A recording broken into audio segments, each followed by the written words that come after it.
नमस्कार दोस्तों, आज हम लोग इस वीडियो में जेटेट परीक्षा 2026 के लिए बाल विकास एवं शिक्षा शास्त्र अर्थात सीडीपी से 30 मॉडल प्रैक्टिस सेट को करेंगे। यह वीडियो कक्षा 6 से 8 के लिए है और न्यू सिलेबस पर आधारित है। और सबसे खास बात है कि यह वीडियो 100% फ्री है और यदि आप पूरे सिलेबस का PDF लेना चाहते हैं तो मात्र 99 रुपये में ले सकते हैं। तो चलिए अब हम वीडियो को कंटिन्यू करते हैं।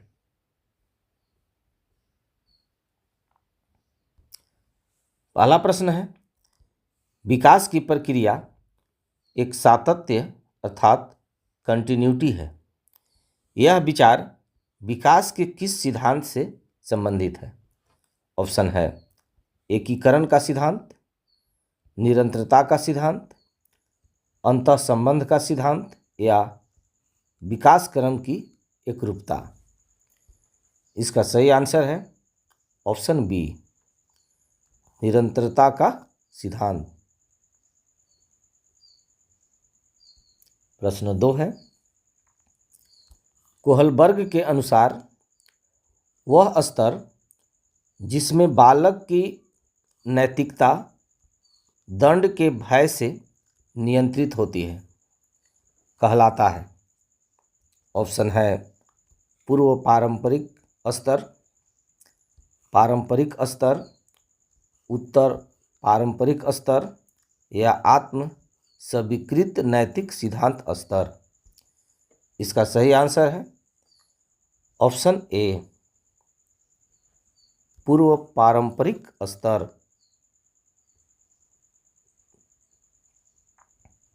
प्रश्न 3 है, NEP 2020 के अनुसार कक्षा 6 से किस प्रकार के पाठ्यक्रम की शुरुआत की जाएगी जिसमें व्यावसायिक शिक्षा भी शामिल होगी? ऑप्शन है कोडिंग और कौशल विकास, केवल सैद्धांतिक शिक्षा, रटंत प्रणाली आधारित या केवल शारीरिक शिक्षा। इसका सही आंसर है ऑप्शन ए, कोडिंग और कौशल विकास। प्रश्न 4 है, बाल केंद्रित शिक्षा में शिक्षक की सबसे महत्वपूर्ण भूमिका क्या है? ऑप्शन है अनुशासन बनाए रखना, कठोर पाठ्यक्रम का पालन करना, बच्चों के सीखने के लिए सुगमकर्ता बनना या केवल व्याख्यान देना। सही आंसर है ऑप्शन सी, बच्चों के सीखने के लिए सुगमकर्ता बनना। प्रश्न 5 है, वैयक्तिक विभिन्नताओं अर्थात इंडिविजुअल डिफरेंसेस को समझने के लिए क्या आवश्यक है? ऑप्शन है बच्चों के शारीरिक स्वास्थ्य का परीक्षण, वंशानुगत विशेषताओं के साथ साथ पर्यावरणीय कारकों पर विचार करना, केवल बुद्धिलब्धि अर्थात IQ का मापन या आर्थिक पृष्ठभूमि का अवलोकन। इसका सही आंसर है ऑप्शन बी, वंशानुगत विशेषताओं के साथ साथ पर्यावरणीय कारकों पर विचार करना।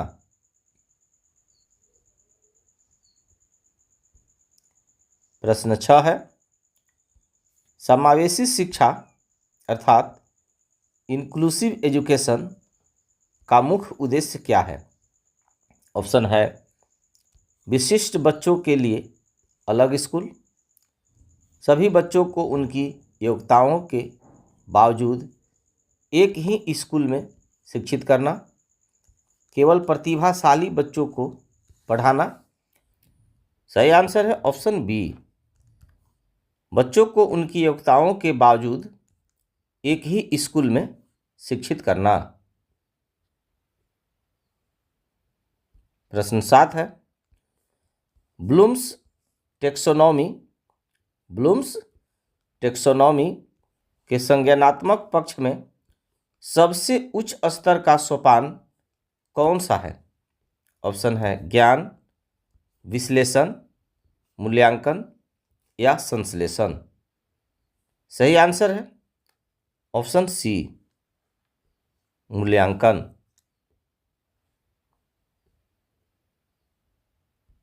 प्रश्न 8 है, सतत एवं व्यापक मूल्यांकन अर्थात सीसीई में व्यापक शब्द का अर्थ क्या है? ऑप्शन है केवल शैक्षिक क्षेत्र, शैक्षिक क्षेत्र, शैक्षिक और शैक्षिक दोनों क्षेत्र या केवल खेलकूद। सही आंसर है ऑप्शन सी, शैक्षिक और शैक्षिक दोनों क्षेत्र। प्रश्न 9 है, बच्चे दुनिया के बारे में अपनी समझ का सृजन करते हैं, यह कथन किसका है? ऑप्शन है पावलो, पियाजे, स्किनर या कोहलबर्ग। इसका सही आंसर है ऑप्शन बी, पियाजे।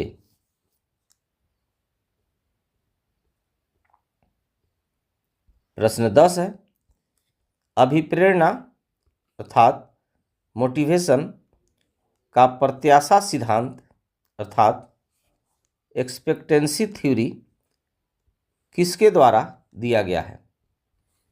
ऑप्शन है विक्टर ब्रूम, मास्लो, हर्जबर्ग या स्किनर। सही आंसर है option A, Victor broom.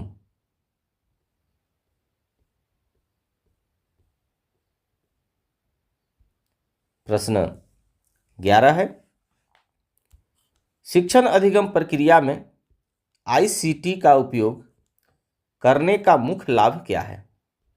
Option है शिक्षक का काम खत्म करना, अधिगम को अधिक प्रभावी और संवादात्मक बनाना, कागजी कार्यवाही बढ़ाना या कक्षा में अनुशासनहीनता लाना। सही आंसर है ऑप्शन बी, अधिगम को अधिक प्रभावी और संवादात्मक बनाना। प्रश्न 12 है, डिस्लेक्सिया किससे संबंधित विकार है? ऑप्शन है मानसिक विकार, गणितीय विकार, पठन विकार या व्यवहार संबंधी विकार। सही आंसर है ऑप्शन सी, पठन विकार। प्रश्न 13 है, NCFSE 2023 के अनुसार शिक्षण का माध्यम कम से कम किस कक्षा तक मातृभाषा होनी चाहिए? ऑप्शन है कक्षा 3, कक्षा 5, कक्षा 8 या कक्षा 10। इसका सही आंसर है ऑप्शन बी, कक्षा 5। प्रश्न 14 है, वाइगोस्की के अनुसार समीपस्थ विकास का क्षेत्र अर्थात ZPD क्या है? ऑप्शन है बच्चों द्वारा स्वतंत्र रूप से किया जाने वाला कार्य, सहायता के साथ और सहायता के बिना किए जा सकने वाले कार्य के बीच का अंतर, शिक्षक द्वारा दी गई पूरी सहायता या बच्चे की अनुवांशिक क्षमता। इसका सही आंसर है ऑप्शन बी, सहायता के साथ और सहायता के बिना किए जा सकने वाले कार्य के बीच अंतर। प्रश्न 15 है, प्रगतिशील शिक्षा अर्थात प्रोग्रेसिव एजुकेशन के जनक किसे माना जाता है? ऑप्शन है जीन पियाजे, जॉन डीवी, VF स्किनर या E.L. थॉर्नडाइक? सही आंसर है ऑप्शन बी, जॉन डीवी। प्रश्न 16 है, अंतर्दृष्टि अर्थात इंसाइट द्वारा सीखने का सिद्धांत किसने प्रतिपादित किया? ऑप्शन है व्यवहारवादियों ने, गेस्टाल्ट मनोवैज्ञानिकों ने, रचनावादियों ने या मानवतावादियों ने? सही आंसर है ऑप्शन बी, गेस्टाल्ट मनोवैज्ञानिकों ने।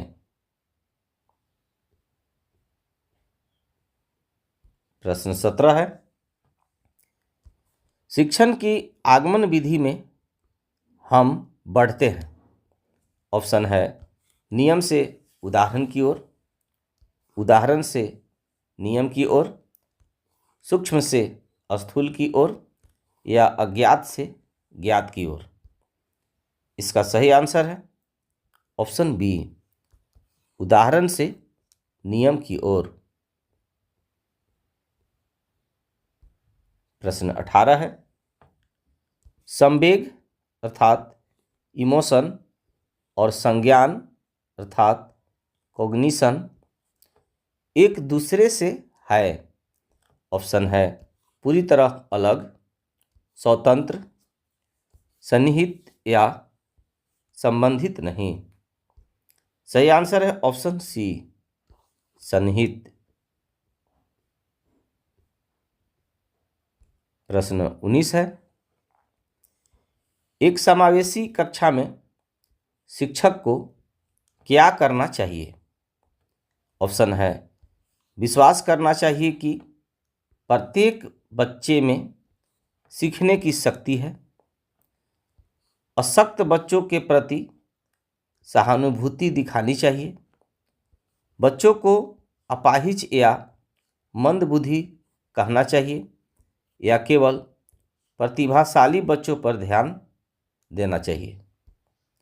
इसका सही आंसर है ऑप्शन ए,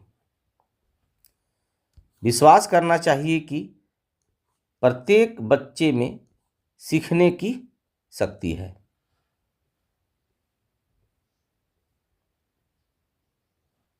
प्रश्न 20 है, थॉर्नडाइक ने सीखने के कितने मुख्य नियम दिए हैं? ऑप्शन है 2, 3, 4 या 5? इसका सही आंसर है ऑप्शन बी, 3। प्रश्न 21 है, कोहलर यह सिद्ध करना चाहता था कि सीखना एक ऐसी स्थिति है जिसमें, ऑप्शन है व्यक्ति पशु से श्रेष्ठ है, संज्ञानात्मक कार्य है, यह एक आकस्मिक क्रिया है या व्यवहारिक क्रिया है?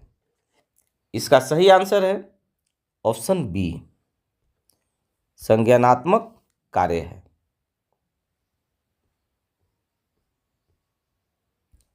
प्रश्न 22 है, नैतिक विकास का सिद्धांत पियाजे के अनुसार किस अवस्था से शुरू होता है? ऑप्शन है संवेदी प्रेरक अवस्था, पूर्व संक्रियात्मक अवस्था, मूर्त संक्रियात्मक अवस्था या औपचारिक संक्रियात्मक अवस्था? इसका सही आंसर है ऑप्शन बी, पूर्व संक्रियात्मक अवस्था। प्रश्न 23 है, बुद्धि का द्विकारक सिद्धांत अर्थात 2 फैक्टर थ्योरी किसने दिया? ऑप्शन है टर्मन, स्पेयरमैन, थर्स्टन या गिलफोर्ड? इसका सही आंसर है ऑप्शन बी, स्पेयरमैन। प्रश्न 24 है, करके सीखना अर्थात लर्निंग बाय डूइंग किस शिक्षण पद्धति का आधार है?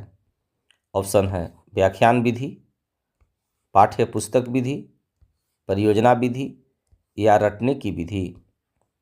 इसका सही आंसर है ऑप्शन सी, परियोजना विधि।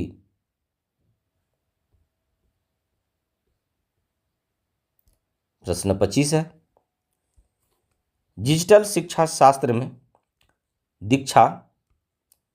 दीक्षा पोर्टल का क्या अर्थ है? ऑप्शन है शिक्षकों के लिए डिजिटल इंफ्रास्ट्रक्चर, छात्रों के लिए डिजिटल खेल, केवल परीक्षा परिणाम या स्कूल प्रबंधन सॉफ्टवेयर। इसका सही आंसर है ऑप्शन ए, शिक्षकों के लिए डिजिटल इंफ्रास्ट्रक्चर।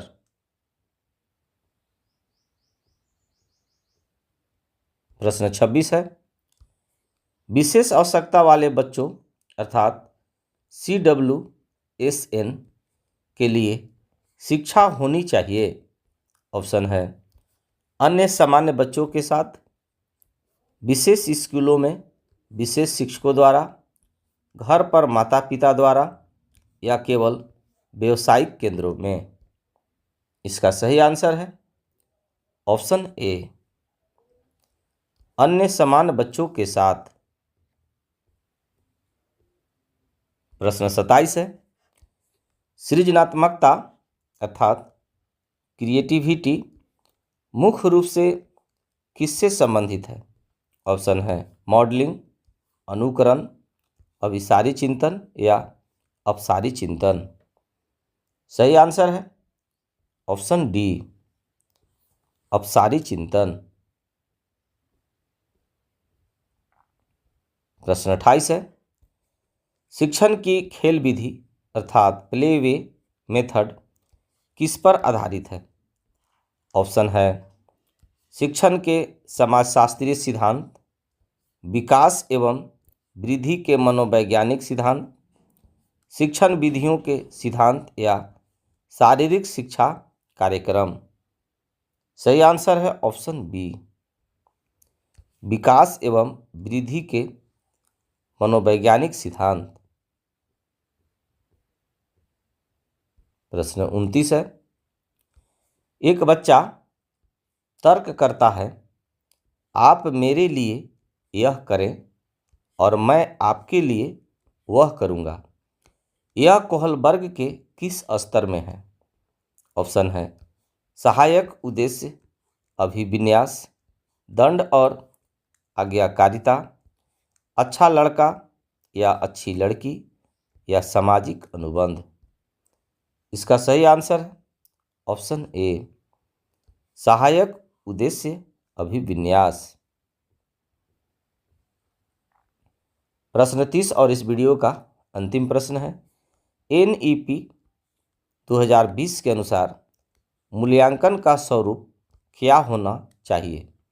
ऑप्शन है योगात्मक और एक आयामी, रटने की क्षमता का परीक्षण, रचनात्मक और 360 डिग्री बहुआयामी या केवल बोर्ड परीक्षा आधारित। इसका सही आंसर है ऑप्शन सी, रचनात्मक और 360 डिग्री बहुआयामी। डियर गाइज, आई होप आपको यह वीडियो पसंद आया होगा। Thanks for watching.